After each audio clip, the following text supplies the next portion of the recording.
Très bon après-midi à vous tous qui nous rejoignez sur la radio-télévision nationale congolaise pour suivre cette page d'information de la mi-journée. Merci de nous faire confiance et surtout bienvenue à tous et à toutes. Hervé Latsou, le secrétaire général adjoint des Nations Unies en charge des opérations de maintien de paix, a été reçu par le président de la République pour faire l'évaluation de la situation sécuritaire de la République démocratique du Congo. Kibambe Somoïsa et Ernest Moulumba.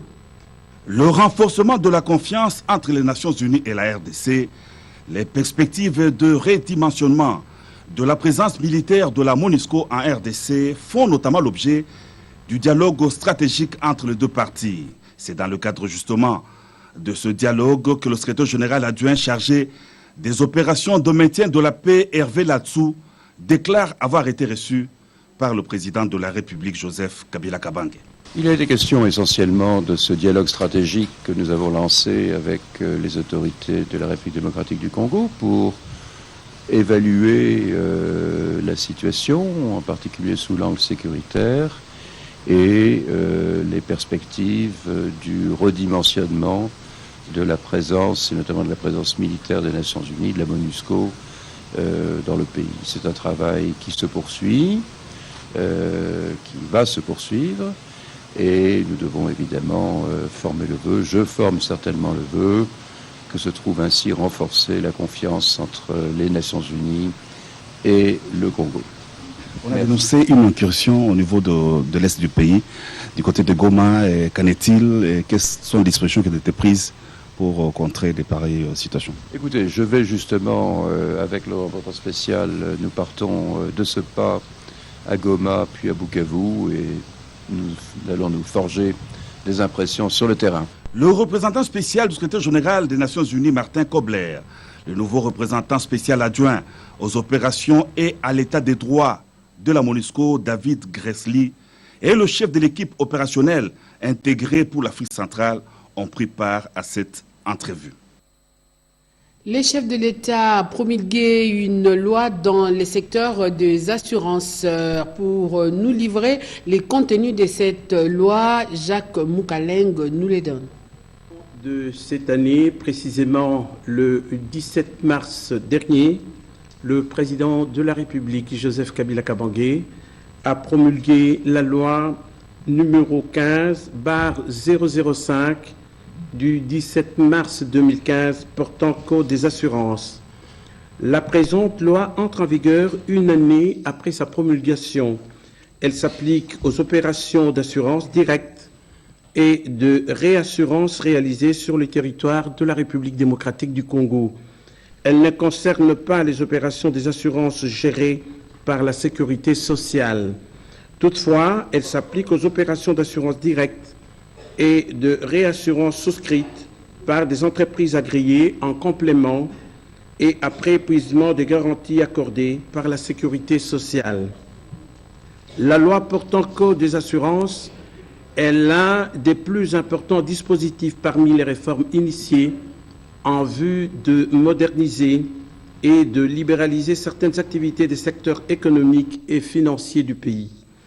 En libéralisant le marché des assurances, mettant ainsi fin au monopole accordé à la Société nationale d'assurance, l'État doit assumer ses responsabilités en ce qui concerne la régulation et le contrôle du marché ainsi que la discipline des opérateurs dans l'intérêt des assurés grâce à la sécurité financière offerte par les entreprises d'assurance. C'est pourquoi la présente loi prévoit la création d'une autorité de régulation et de contrôle des assurances.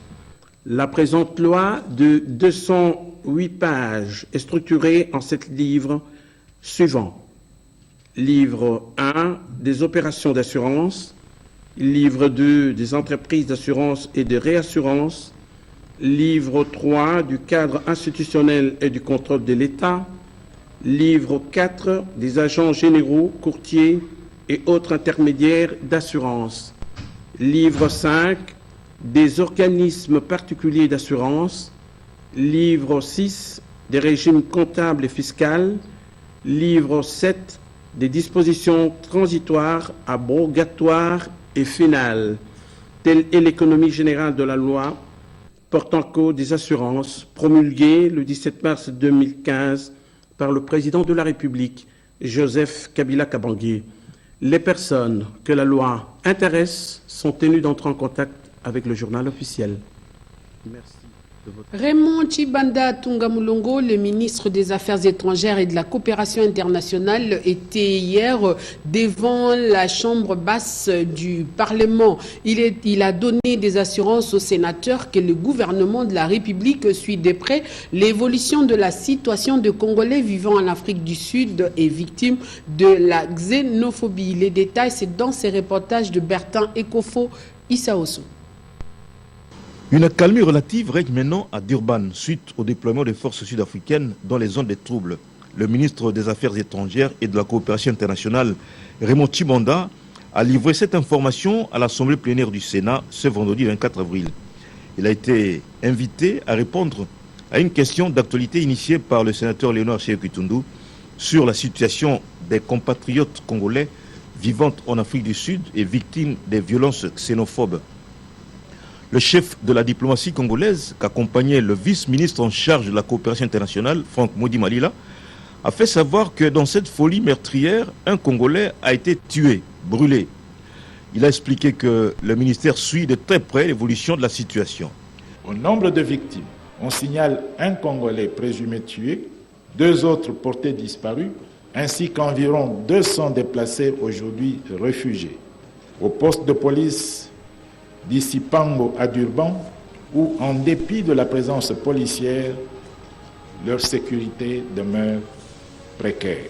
L'ambassadeur de la République sud-africaine en République démocratique du Congo a été convoqué au ministère des Affaires étrangères et de la coopération internationale le 3 avril 2015 pour lui faire part de notre indignation et de notre préoccupation quant au sort de nos compatriotes en Afrique du Sud. Depuis le début de cette crise jusqu'à ce jour, le ministère des Affaires étrangères et de la coopération internationale est en contact permanent avec notre ambassadeur en Afrique du Sud, qui suit de près la situation, s'en entretient régulièrement avec les plus hautes autorités sud-africaines, en ce compris le président Zuma lui-même, et nous tient informés de la situation au jour le jour.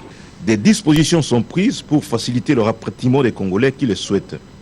L'Assemblée plénière avait d'abord rejeté le débat sur la question orale du sénateur Biaéné, adressé au ministre du Développement rural et à celui des Finances. Elle portait sur l'état des lieux de la construction de 153 villages modèles en RDC, un projet qui date de 2006. Après les explications des ministres du Développement rural et des Finances sur le déroulement des transactions démontrant une escroquerie internationale, le sénateur Adambo, dans une motion, s'est appuyé sur l'article 151, alinéa 2 de la Constitution, qui dispose que le pouvoir législatif ne peut pas statuer sur les différends juridictionnels, ni modifier une décision de justice ou s'opposer à son exécution. Sa motion a été adoptée. Et puis, les travaux de la modernisation de l'aérogare de Ndjili évoluent normalement. Le Premier ministre Augustin Matata Ponyo s'en est rendu compte lors de sa dernière visite d'inspection dans son sillage. Guy Matundu, notre reporter. L'ouvrage est presque fin prêt. Il pourra être livré dans les prochains mois. Les fréquentes visites du Premier ministre à l'aérogare de Ndjili auront eu des effets escomptés. Ce vendredi 24 avril, le Premier ministre, pour une énième visite, a testé la qualité du matériel utilisé. Le parking devant accueillir près de 246 véhicules est fin prêt à 90% avec péage automatique. Le patron de la régie des voies aériennes, Bilengue Abdallah, a rassuré au Premier ministre que dans une semaine, le bâtiment sera présenté avec tous les équipements installés. La première quinzaine du mois de mai sera consacrée à la mise en service de tous les équipements. Groupe électrogène, porte, comptoir avec système électronique. Un vol d'essai est même prévu à l'interne le 15 mai. Pour ce faire, la salle de retrait de bagages est suffisamment équipée, ainsi que les 2 carrousels installés sont capables de traiter 600 passagers au même moment, c'est-à-dire l'arrivée de 2 Airbus 330. 48 vidéosurveillances sont placées, dont 8 à l'extérieur et 40 à l'intérieur. Amoureux et passionné du beau et de l'art, le Premier ministre Matata Ponyo a instruit pour qu'un paysagiste professionnel s'attelle à ce que les alentours de cet aérogare répondent aux normes environnementales. Contrairement aux visites précédentes, Matata Ponyo est reparti plutôt satisfait. Quelques patrons de presse et des associations quinoises ont atterri hier dans les locaux de l'hôtel du gouvernement pour une visite touristique. Ils sont pour la plupart éditeurs de journaux regroupés au sein de l'association des éditeurs du Grand Kasaï et du collectif des éditeurs de journaux de Kinshasa et l'autre groupe dénommé Je suis quinois, une plateforme des associations et leaders quinois qui réunit des hommes et femmes d'affaires, des avocats, des cadres d'entreprise, des artistes musiciens et des députés de Kinshasa. Ils ont visité et revisité l'histoire politique du pays au travers ses gouvernants dans ce bâtiment transformé et devenu un lieu d'attraction pour le public.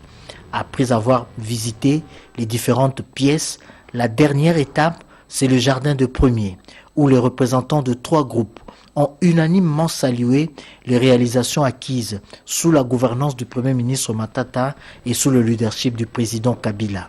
Les réactions après cette visite sont positives. C'était vraiment un honneur pour nous d'être reçus par ces fils dignes de la République qui montrent ses preuves, qui travaillent avec des résultats.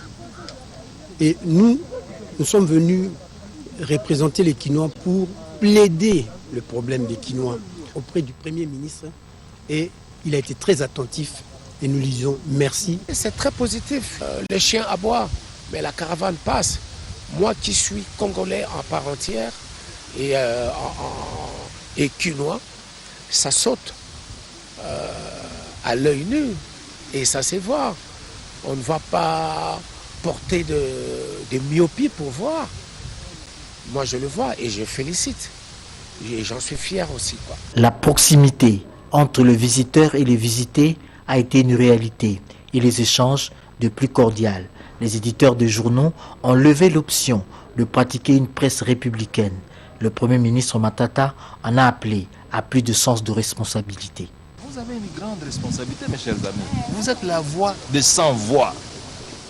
Quand quelqu'un prend le journal, il doit être fier de le lire parce qu'il dit ce n'est pas de l'intoxication. Moi, je suis fier aujourd'hui quand je vois qu'il y a beaucoup de journaux qui naissent. Quand je vois même les standards des journaux s'améliorent. Si vous voulez que vous soyez des personnes respectables, il faut que l'économie fonctionne. Parce que si vous avez une économie qui fonctionne très bien, vous avez les gens qui peuvent souscrire des publicités chez vous, qui peuvent souscrire des abonnements, qui peuvent vous prendre comme des sponsors, vous voyez. Il ne faut pas être trompé par des politiciens qui veulent que l'économie baisse. Ces échanges de plus cordiaux qui ont édifié plus d'un. C'est un homme ouvert, prompt au dialogue, un homme qui comprend. Il faut des visites comme ça d'une manière régulière pour que les gens pénètrent ce que fait l'autorité et qu'ensuite ils le rapportent aux autres. Chaque vendredi, la primature ouvre ses portes au public et la table du Premier ministre est remplie de demandes de visite.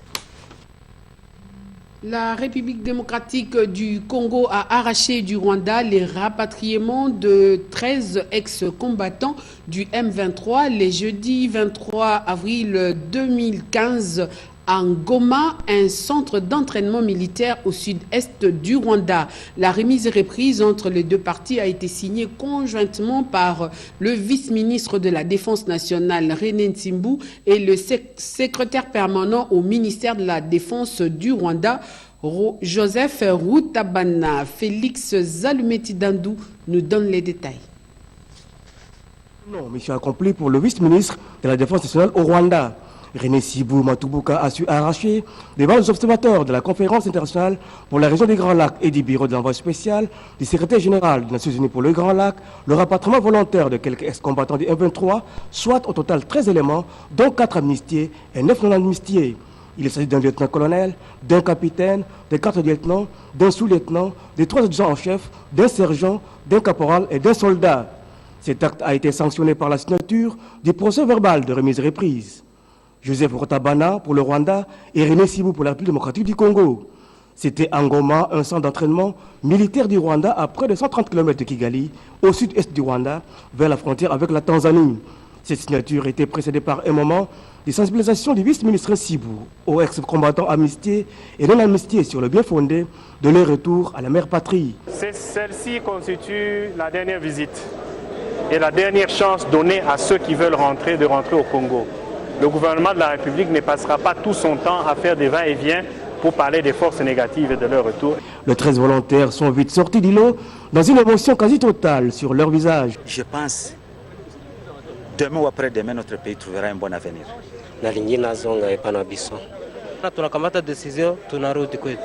Le cadre politique du M23, très déçus, ont aussitôt crié aux abois contre ce qu'ils ont qualifié d'exclusion d'une grande partie de ces mouvements rebelles. De toutes les façons, nous aimons notre pays et nous viendrons dans le pays dès que vous allez venir. Votre avenir, c'est chez nous, c'est pas ici.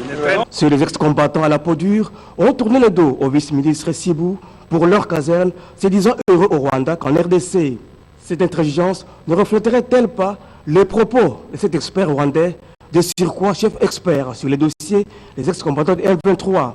S'il y a quelqu'un qui se réfugie au Rwanda pour des raisons diverses, eh bien le Rwanda est obligé de l'accueillir au lieu de le refouler vers le lieu où il a fui. Qu'à cela ne tienne, mission accomplie pour les 4 jours de concertations très tendues à Kigali, au Rwanda.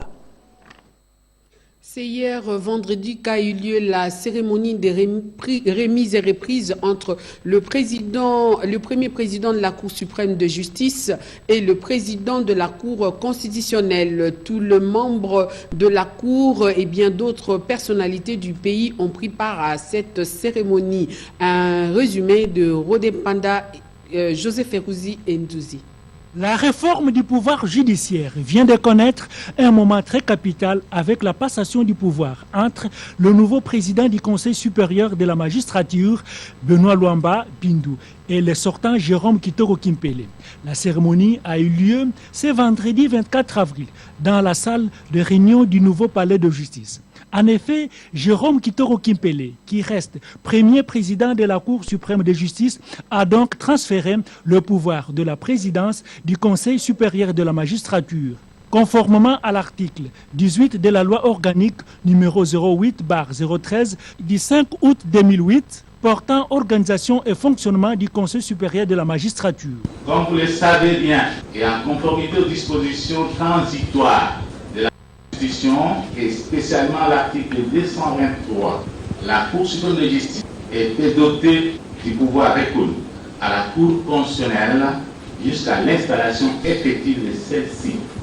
Ainsi, le premier président en assurait aussi la présidence et ipso facto président du Conseil supérieur de la magistrature. Le nouveau président du Conseil supérieur de la magistrature, Benoît Luamba, s'est dit flatté par les propos on ne peut plus encourageants du président sortant et a promis de gérer le Conseil supérieur de la magistrature en toute équité et sagesse avec un œil très regardant sur le social du magistrat et a demandé qu'on lui donne un temps. Le président du Conseil supérieur de la magistrature n'a pas voulu être accueilli par le mouvement des grèves, mais plutôt être accompagné dans son action. Durant son séjour à Chabunda, au Sud Kivu, le coordonnateur national du programme Starek, Alain Kashindi Assoumani, a co-présidé la cérémonie de réception d'un centre de formation professionnelle construit dans le cadre du projet Réinsertion sociale. Le commentaire est signé Paulette Lombard. Le programme de stabilisation et de reconstruction Starek prend sa vitesse des croisières. Après la validation le 8 avril 2015 des stratégies et des stabilisations et plans d'action associés des provinces orientales du Nord Kivu et du Sud Kivu par le comité de suivi présidé par son Excellence Olivier Kamita Tuechu, ministre du Plan et Révolution de la Modernité. Le coordonnateur national du programme Starek, Alain Kashindi Assoumani, vient de séjourner à Chabunda, au Sud Kivu, et a co-présidé la cérémonie de réception d'un centre de formation professionnelle construit dans le cadre du projet Réinsertion sociale, financé par la MONUSCO DDRRR et exécuté par l'ONG IDHE, en présence de l'administrateur du territoire, de toute la notabilité et la population bénéficiaire. Le gouvernement provincial du Sud Kivu était représenté par le secrétaire exécutif adjoint, Madame Agnès Sadiki, et la MONUSCO par le chef des bureaux AI pour le Sud Kivu, Madame Christine Kapalata. Dans son mot des circonstances, le coordonnateur national du programme Starek, Alain Kashindi Assoumani, a rassuré à la population de Chabunda que désormais le projet à exécuter viendront de la base, besoins exprimés par les communautés. Il est à noter que le centre de formation professionnelle est ouvert pour les filières menuiserie, maçonnerie et coupe-couture, principalement à l'intention des jeunes qui étaient jadis dans le groupe armé. Enfin, le coordonnateur national du programme Starek, Alain Kashindi Assoumani, et quelques autorités désignées ont remis les kits de démarrage de la vie professionnelle au premier lauréat à titre symbolique. Le coordonnateur Alain Kashindi Assoumani avait aussi visité les autres bâtiments construits dans le cadre du Starek. Sachez aussi que l'atelier de renforcement de capacité de communicateurs ruraux a clôturé ses travaux. Ces experts du ministère du Développement rural ont été formés sur le clé de communication d'un service national d'information rurale. Les détails, c'est avec Peggy Mukunda.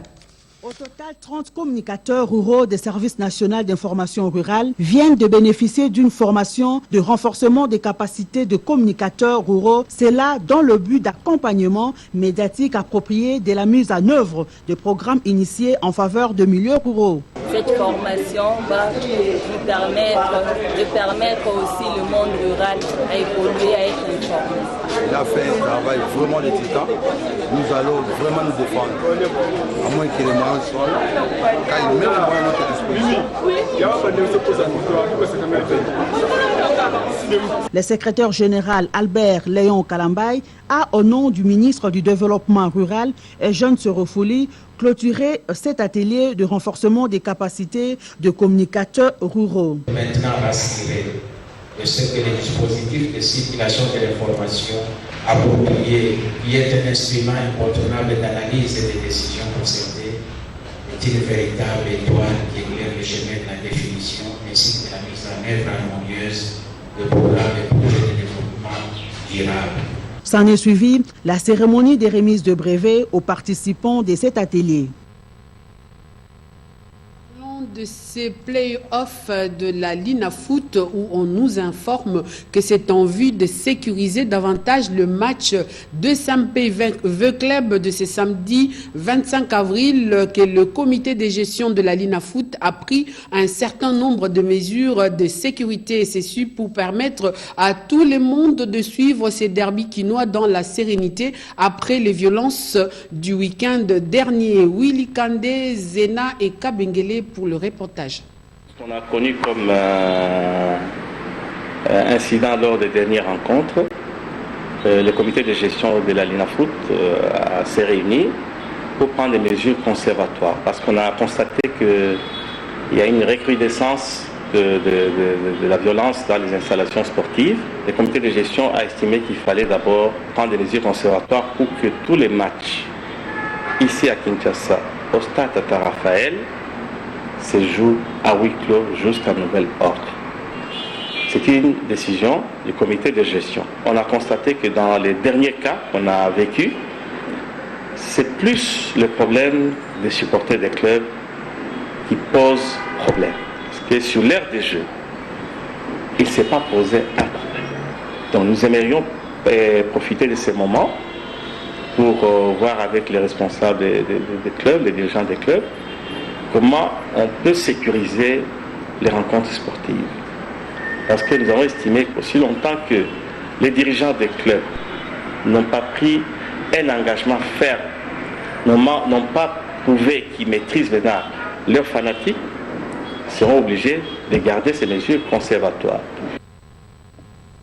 Il est demandé à tous les participants aux assises des États généraux de la justice de bien vouloir passer au Chart Club Athénée de la Gombe afin de retirer leur badge à 7h30. C'est lundi 27 avril 2015. C'est par ces communiqués que nous mettons un point final à cette édition de la mi-journée. À tout à l'heure à 16h, vous allez retrouver Fabrice Wanzenge Djokoli qui sera là pour le journal de Reporter. En attendant, passez des bons moments en compagnie des programmes de la RTNC. Très bon week-end à tous et à toutes.